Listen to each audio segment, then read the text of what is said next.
Prince Rogers Nelson, if anyone, seemed like he had his life in order.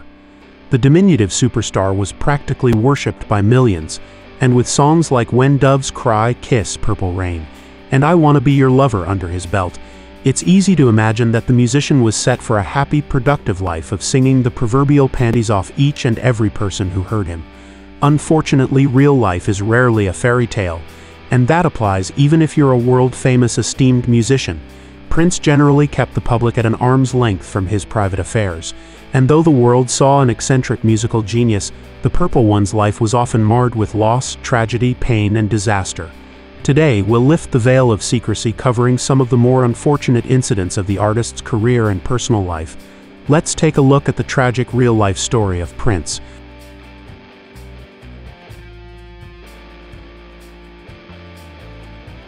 Was a control freak behind the scenes. As you can probably guess by looking at any picture or video clip about him that has ever been produced, Prince was rather careful about his public image. According to The Guardian, this controlling streak extended to many other aspects of his life, which was often hard for the people working with him, or rather for him. As an example, publicist Alan Edwards is a man who has worked with Michael Jackson, David Bowie and The Who. When Prince wished to work with him, he was flown to Minneapolis and put in a see-through cube suspended in air while the artist's music played. Afterwards, he was questioned by a chauffeur. Apparently, someone had been watching, because a few days later he was hired. This reportedly was a fairly typical experience about the demanding, eccentric yet quite distant taskmaster that Prince was said to be. While not exactly a cruel person, he was driven by the need to control his own career, and people who have worked for him describe him with adjectives like relentless and intimidating. Edwards' business partner at the time says that Prince ran through people, and that some of the folks who had worked with him didn't work again.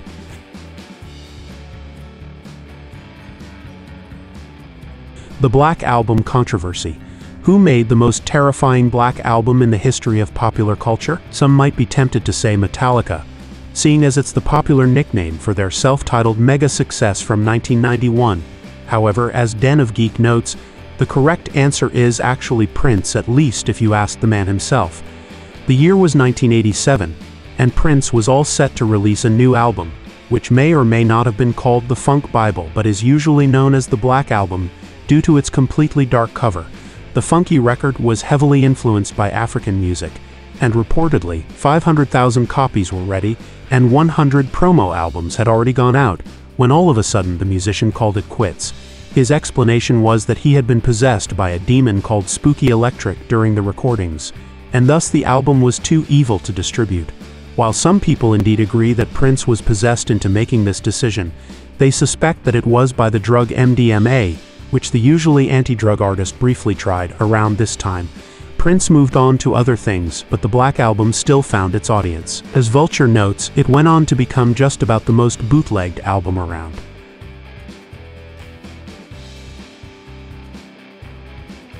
Late life health troubles and opioid addiction. As Billboard tells us, toward the end of his life, Prince was hardly the freewheeling force of nature he was in his Purple Rain days. While part of this may or may not have been due to the simple fact that he was no spring chicken anymore, a lot of the artist's inner circle grew increasingly concerned about him as realization dawned. Prince had developed an opioid addiction. The musician's health situation started to unravel on April 2016 when he saw the doctor of his bodyguard and friend Kirk Johnson, and received N4 as well as prescriptions for nausea medication and vitamin D. A week later, on the night between April 14th and April 15th, Prince suddenly passed out on a plane which had to land in Illinois. As biography describes, the public was told that the incident happened due to a severe flu, though it appears he had actually overdosed from the opioid Percocet. The Purple One had managed to keep his pill-popping habits on the down low. He says Prince had been looking just a little frail, and there had been some mood swings and such like. However, he maintains that he had no idea that the musician had been dealing with an addiction until the plane incident.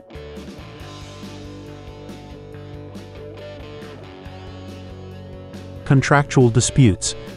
Even if you're not particularly familiar with Prince's music, there's a decent chance that you've heard about his many contract-themed controversies with an assortment of record companies. As Eamon Ford of The Guardian writes, things started out quite well, as Warner Music signed Prince in 1977 when he was only 18 years old. and allowed him to mature over multiple albums until things exploded with the advent of MTV and his top 10 hit 1999. Prince later set up Paisley Park Records, which operated jointly with Warner, until the early 90s when things got real ugly. From 1993 to 1996, disputes over money and musical output caused the Purple One to rebel against Warner, appearing in public with the word slave on his cheek and changing his name to the now famous The Artist formerly known as Prince symbol. Eventually, he had to churn out a series of sometimes subpar albums in order to get out of his Warner contract, but new record companies failed to bring him long-term satisfaction. After a string of one-off album deals with various labels, Prince found himself in hot water with Columbia, who prevented the release of his 2007 album Planet Earth in the UK market because the musician had agreed to give it for free with the Mail on Sunday newspaper, without informing his record label.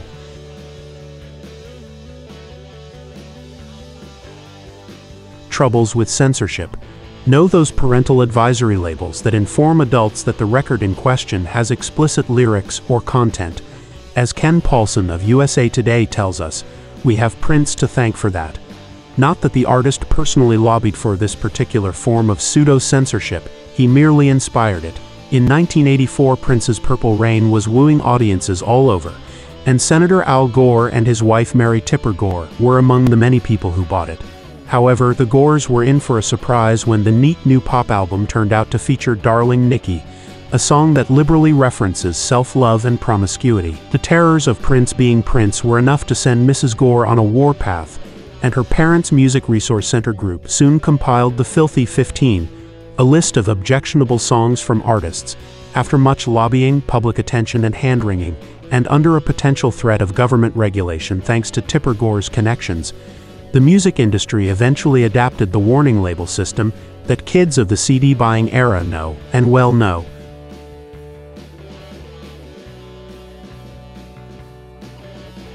Prince was born epileptic. It's easy to assume that if anything, Prince was in full control of his body. Anyone who has seen him prance and leap on stage can probably attest that the artist's lithe frame and flamboyant clothing betrayed a very athletic dude who could back up every bit of rhythm in his music. As frequent collaborator David D.V.S. Schwartz told Billboard in 2016, Prince was indeed a pretty good athlete and a downright incredible basketball player, whose speed, technique, and penchant for trash-talking made him a surprisingly dangerous opponent. However, physical formidability was not always the case for Prince. In a 2009 interview with Tavis Smiley, the musician revealed that he was a sickly, epileptic child. "I've never spoken about this before, but I was born epileptic and I used to have seizures when I was young." The Purple One then went on to say that his parents didn't really have an idea on how to deal with the situation, but everything worked out anyway. "One day I walked into her and said, 'Mom, I'm not going to be sick anymore.' When his mother asked how he knew it, he simply said, 'Because an angel told me so.' What did you think? Prince's eccentric ways only started as a grown-up.